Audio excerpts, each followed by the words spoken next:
പ്രഭാഷകന്റെ പുസ്തകം 45-ാം അധ്യായം അതിൽ 17-ാമത്തെ വാക്യം. പ്രഭാഷകൻ 45:17.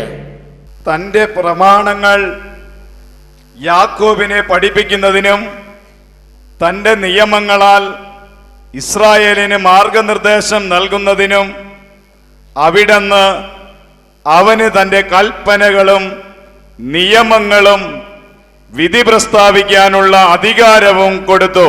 Praise the Lord. തൻ്റെ കൽപ്പനകൾ യാക്കോബിനെ പഠിപ്പിക്കുന്നതിനും തൻ്റെ നിയമങ്ങൾ ഇസ്രായേലിനെ പഠിപ്പിക്കുന്നതിനും അവിടുന്ന് അവന് തൻ്റെ കൽപ്പനകളും നിയമങ്ങളും വിധി പ്രസ്താവിക്കാനുള്ള അധികാരവും കൊടുത്തു. അപ്പോൾ ദൈവത്തിൻ്റെ കൽപ്പനകളും ദൈവത്തിൻ്റെ നിയമങ്ങളും അതുപോലെ തന്നെ വിധി പ്രസ്താവിക്കാനുള്ള അധികാരവും ദൈവം ഇതാ പൗരോഹിത്യമുള്ള വ്യക്തിക്ക് കൈമാറിയിരിക്കുകയാണ്. ഇതൊക്കെ ദൈവത്തിൻ്റെ അധികാരങ്ങളാണ്. ഈ ദൈവത്തിൻ്റെ അധികാരങ്ങൾ ദൈവം എടുത്ത് പൗരോഹിത്യമുള്ള ഈ വ്യക്തിക്ക് കൈമാറിയിരിക്കുകയാണ്. ഹല്ലേലൂയ. തൻ്റെ കൽപ്പനകളും നിയമങ്ങളും വിധി പ്രസ്താവിക്കാനുള്ള അധികാരവും ദൈവം അവന് കൈമാറി കൊടുത്തു. Praise the Lord. ഹല്ലേലൂയ. യേശുവേ സ്തോത്രം, യേശുവേ നന്ദി. എന്താ അതിൻ്റെ അർത്ഥം? വിധി പ്രസ്താവിക്കാനുള്ള അധികാരം. എന്താ വിധി പ്രസ്താവിക്കാനുള്ള അധികാരം എന്ന് പറഞ്ഞാൽ? വിധി പ്രസ്താവിക്കാനുള്ള അധികാരം എന്ന് പറഞ്ഞാൽ ഞാൻ മനസ്സിലാക്കണം ഇങ്ങനെയാണ്: കുഴഞ്ഞു മറിഞ്ഞു കിടക്കുന്ന ഒരു പ്രശ്നത്തിൻ്റെ മേൽ ഒരു കൺക്ലൂഡിങ് സ്റ്റേറ്റ്മെൻറ്റ് വെക്കാനുള്ള അഭിഷേകം. ഒരു തീരുമാനമില്ലാതെ കുത്തഴിഞ്ഞു കിടക്കുന്ന ഒരു പ്രശ്നമാണെങ്കിൽ ആ പ്രശ്നത്തിൻ്റെ മേൽ ഒരു ഫൈനൽ വേർഡ് പറയാനുള്ള അധികാരം. ഹല്ലേലൂയ. ഒരു ഫൈനൽ വേർഡ്, ഒരു കൺക്ലൂഡിങ് സ്റ്റേറ്റ്മെൻറ്റ് വെക്കാനുള്ള അധികാരം. അങ്ങനെ ഒരു അച്ഛൻ ഒരു പ്രശ്നത്തിൻ്റെ മേൽ ഒരു കൺക്ലൂഡിങ് സ്റ്റേറ്റ്മെൻറ്റ് വെച്ചാൽ ദൈവം അത് അതുപോലെ ആശീർവദിച്ച് കൊടുക്കും. അത്രമാത്രം ദൈവം പൗരോഹിത്യത്തെ മാനിക്കുന്നുണ്ട്. ഒരു ഉദാഹരണം നിങ്ങളുടെ ശ്രദ്ധയിൽ കൊണ്ടുവരാൻ ഞാൻ ആഗ്രഹിക്കുകയാണ്.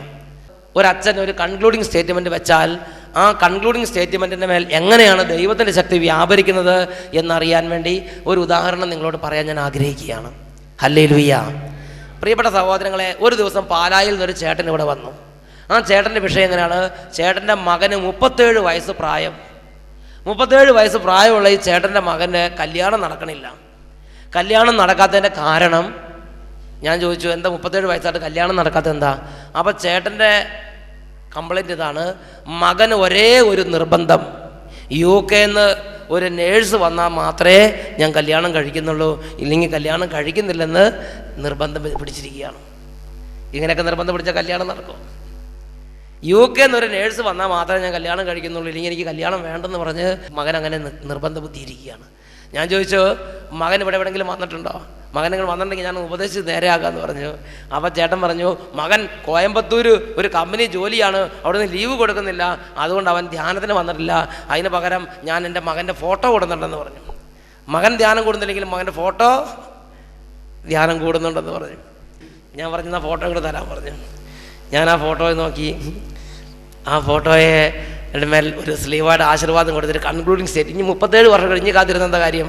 ഞാൻ പറഞ്ഞു, കർത്താവേ, ഇത്രയും കാലം കാത്തിരിഞ്ഞിട്ട് കുഴഞ്ഞ പ്രശ്നമാണിത്. ഇതൊരു പ്രത്യേക പിടിവാശിക്കാരനാണ്, ഇതൊരു പ്രത്യേക മർക്കടമുഷ്ടിക്കാരനാണ്. ഇതിന് UK-ന്ന് ഒരു നേഴ്സ് വന്നാലേ കല്യാണം കഴിക്കുള്ളൂ. ശരി, ഒരു നേഴ്സിനെ UK-ന്ന് അയച്ച് ഇതിൻ്റെ ഈ പ്രശ്നം സോൾവ് ചെയ്യണമെന്ന് പറഞ്ഞ് അതിനെക്കുറിച്ച് ഒരു ഫൈനൽ വേർഡ് ആ പ്രശ്നത്തിന് മേൽ പറഞ്ഞ് ഉച്ചരിച്ച് ആശീർവദിച്ച് അതിന് ചേട്ടൻ ആ ഫോട്ടോയും തിരിച്ചു കൊടുത്തുവിട്ട് ചേട്ടനെ യാത്രയാക്കി.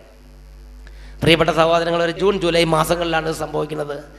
ഒരു സെപ്റ്റംബർ ഒക്ടോബർ മാസം ആ വർഷത്തിൻ്റെ അവസാനം എത്തിയപ്പോൾ ഒരു ലെറ്റർ എൻ്റെ കയ്യിൽ കിട്ടി. ഞാൻ ആ ലെറ്റർ വായിച്ചു നോക്കി അത്ഭുതപ്പെട്ടു. ആ ലെറ്ററിൽ അദ്ദേഹം രേഖപ്പെടുത്തി ഇങ്ങനെയാണ്: അച്ഛാ, അവിടെ വന്ന് സാക്ഷ്യപ്പെടുത്തേണ്ടതായിരുന്നു, തിരക്കുകൊണ്ട് ഞാൻ ലെറ്റർ എഴുതി അറിയിക്കുകയാണ്. ഞാൻ അടുത്ത മാസം UK-ലേക്ക് പോവുകയാണ്, അടുത്ത 13-ാം തീയതി ഞാൻ UK-ലേക്ക് പോവുകയാണ്, അതുകൊണ്ട് ഞാൻ അച്ഛനെ സാക്ഷി എഴുതി അറിയിക്കുകയാണ്. ഞാൻ നോക്കിയപ്പോൾ ഈ കക്ഷിയാണ്. ഈ തിരക്ക് പിടിച്ച് കോയമ്പത്തൂർ കിടന്ന് കല്യാണം നടക്കാതെ ഇരുന്ന കക്ഷിയുടെ കല്യാണം നടന്നു. UK-ന്ന് ഒരു നേഴ്സ് വന്നു, കല്യാണം നടന്നു. അതിനുശേഷം നേഴ്സ് UK-ലേക്ക് പോയി. പിന്നെ അവിടുത്തെ കാര്യങ്ങളൊക്കെ ശരിയാക്കി, ഈ ചെറുക്കന് ഒരു പ്രത്യേക കാര്യം ശരിയാക്കി ഇവിടുന്ന് അങ്ങോട്ട് കൊണ്ടുപോകാനുള്ള നടപടിക്രമങ്ങൾ പൂർത്തിയായി കഴിഞ്ഞപ്പോഴാണ് ഈ ചെറുക്കൻ എനിക്ക് താങ്ക്സ് ഗിവിങ് ലെറ്റർ അയക്കുന്നത്. ഹല്ലേലൂയ. ഒരു കാര്യത്തെക്കുറിച്ചൊരു ഫൈനൽ വേർഡ് പറഞ്ഞാൽ അവിടെ കർത്താവിൻ്റെ ശക്തി വ്യാപരിപ്പിച്ച് ആ കുടുംബത്തിൻ്റെ ദുഃഖം അകറ്റുന്നത് നിരവധി സംഭവങ്ങളിൽ കണ്ടിട്ടുണ്ട്. ഹല്ലേലൂയ.